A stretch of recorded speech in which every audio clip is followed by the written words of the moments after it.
Okay, I'm back with chapter 3 of the War of the Spark story, Reign of Singleton. I was trying to build an aggressive deck, and I assumed I would have to go Boros, but I actually was able to get to 60 with just mono white. So I'm going to hop right in. The deck list is in the article on blacklotusco.com. Well, some of our deck lists. So I'm thinking an aggressive deck might be good in this format because predictably it's based around Planeswalkers. But then again, you know, mid-range value, late game type cards are probably often going to be better when the card quality is more diluted. But we're going to see what it feels like to curve out on our opponents and beat their face in.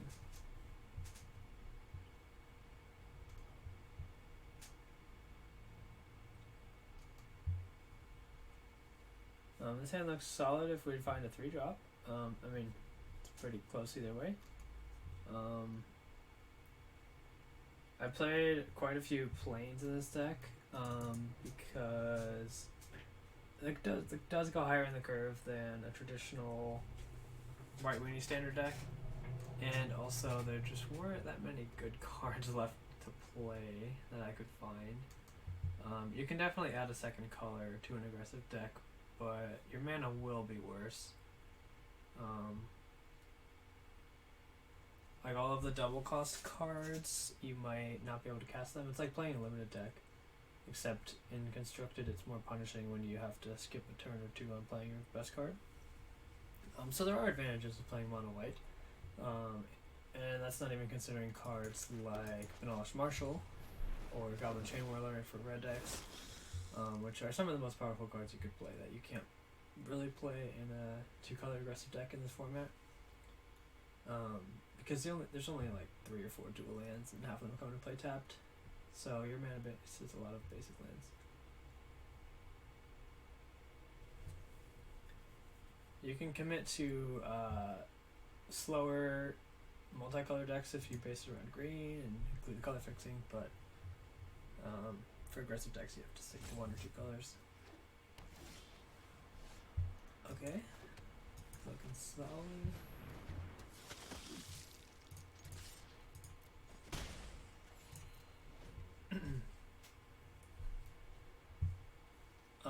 We have a fair number of Planeswalker removal type cards in this deck. So even if our opponent plays a blocker plus a Planeswalker, we have good answers to that. Oh, nice. That's probably the most powerful card in Standard. So it's good to find it in Singleton, obviously.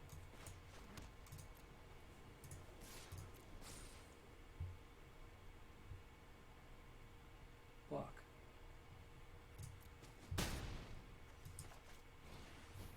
I guess I'll just protect this thing.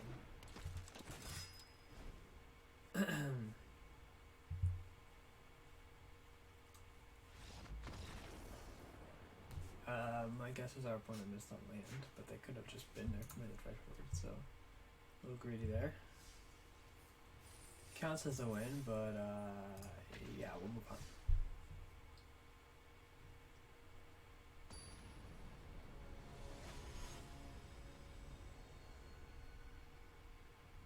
The free entry fee events have a higher concede rate, obviously, because people don't really care if they get a bad hand, they just move on to the next game.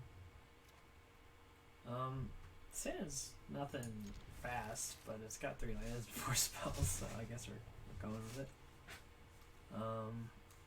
Hoping to draw some stuff with more power.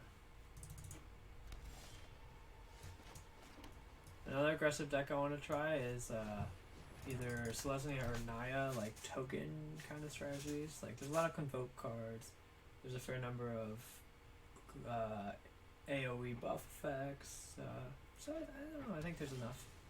Oh, we're playing against probably 5-color 10-gate type thing, which probably will be good.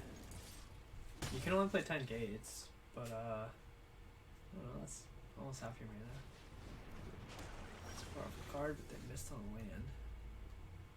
I get to hold open Mega Stand after this turn, so potentially good.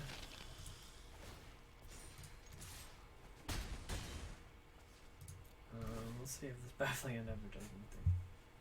They might just be a multicolor control that can happen to draw 2 gates. You know, like 4 color. Oh, well, they are 5 colors. So that's interesting. Alright, they found their lands, most likely. Sad, but we are going to get to flip our Legion's Landing, which is probably good against this kind of opponent. Yeah, they're just finding all the gates. We're finding a lot of land. I could cast Lyra this turn, actually. I don't know if that's good. I'm only cranking out 4 damage a turn right now, but they're so low. And I get to make a token that I'm just not going to play Lyra. I'll have that be my follow-up if something goes wrong.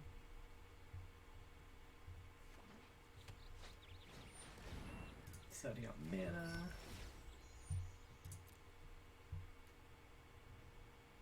We don't quite have them on a 2-turn clock, which is sad, but if we can get them at 1, then Adonto is very threatening.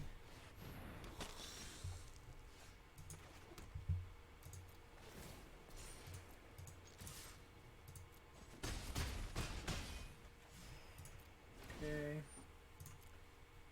We're halfway to the Arcanta, but it's gonna be... Okay, so we have the counter. So we'll get them to a very low life total. Alright, so yeah, I mean, that's kind of what we expected some of these games to go. It's just these really slow late game decks are not prepared for the early beats. Yeah. They had the Kaya's Wrath, but we had one of our 2 counter spells, essentially. Actually, that would be a good deck, is Azorius Weenie, which is what people play in Standard for best of 3. You get to play cards like Dovin and a few more, maybe a couple good blue aggressive cards, but a smattering of light counter spells. I might have to build that after this video. It seems good to me. This hand's pretty slow, but it's got some powerful cards, so we'll try it. And you could throw in a few flying creatures from blue. Yeah, I think it would be pretty good. I'm thinking of cards like Quench, Negate. I wonder if there's any good flash threats. I don't know. It wouldn't be a huge change to the deck. It would be white Weenie, and you just put in like 4 or so counter spells. Alright, so we missed on turn 2, but that's okay. Bugler into a Johnny looks pretty sweet. Prisoner Realm costs 3. But I don't know if there's that many 4-mana planeswalkers I would want to move. Whoa, our opponent's going deep. Oh, that's actually good. It's just... Okay, so we're playing against like a kind of synergy deck. There's a lot of blue-white stuff. Alright, let's see if our Bugler hits. I didn't even do the math on this, but it seemed like it would hit a lot of the time. Okay, we hit 1 thing. It's fine. It's actually a pretty good one for Johnny if we can stick it. How is this game gonna go? Our opponents only have 3 cards, but they get to probably loot a lot, so they are gonna probably be casting relevant spells every turn. What does that mean?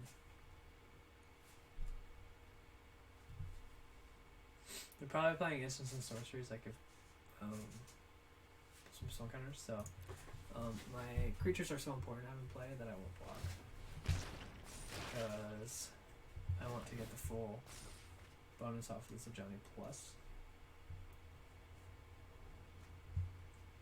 It's cost 3 to activate. Rockstone, that's pretty good. I should probably just cast that.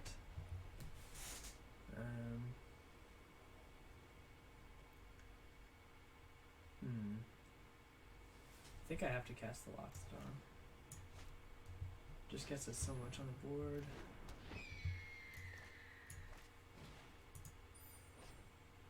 I could attack first, but then they could trade off, which I don't really want to do. I'd rather just get it bigger. I'll attack next turn into stuff. They could block a Paradise Druid, put a counter on it, and trade, which I don't want. I don't know if they would do that, probably not, but...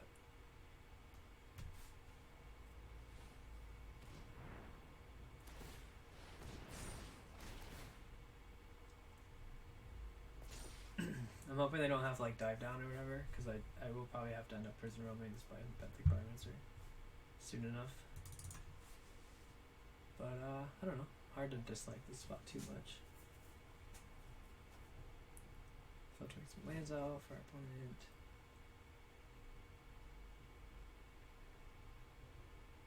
Pac-Man is our opponent. Pac-Man plus some soul counters.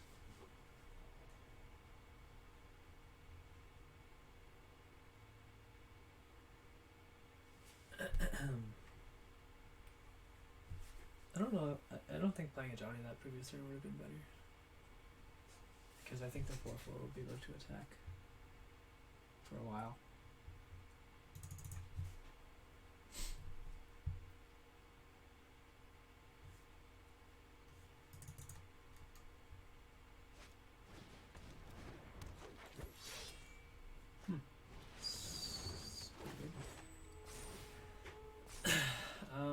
This says whenever it dies. Second removal is actually pretty dang good here. I think I'm gonna get rid of the patrol and the biomancer. Oh, I could play make a stand actually. That's really good. Yeah. I guess I'll see if they block. Cause this will blow them out, I think. It's pretty easy to see through this attack, but like any block they make is just bad news for them. Because it's getting in 3 damage and killing a creature if they block with 1. If they block with 2, they're just losing.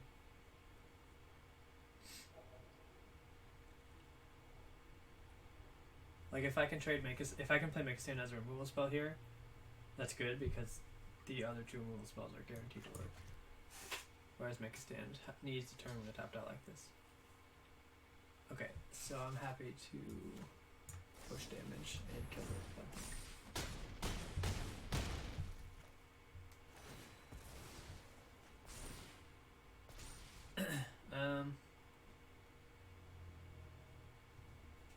Let's see. Which creature to baffling end? Maybe just Pelt Collector. But honestly, the flyer just threatens to fall on its own, so. Next turn I could theoretically a Johnny. Oh, that costs 4. I really thought it cost 2 mana, so I guess there is no choice. But I thought this was a blue-green for a 2/3 flyer. I guess it would see some play if it cost that. As a 2/3 flying elf. I don't know. But yeah, 4 mana, that card's way worse than I thought. But I can't target it with baffling it. Oh, this would only gonna have 3 power anyway. This looks like an Ajani turn to me. So if I make Militia Bugler and Healer's Hawk too, I'm in really good shape, I think.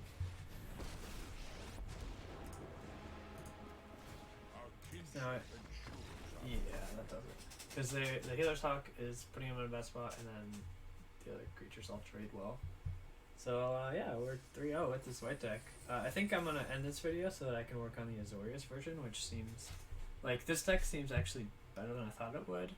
But if we add a smattering of counter spells, it seems even better to me. So stay tuned for that one, and keep checking back because we're gonna add a lot of videos for this format. Thanks for watching.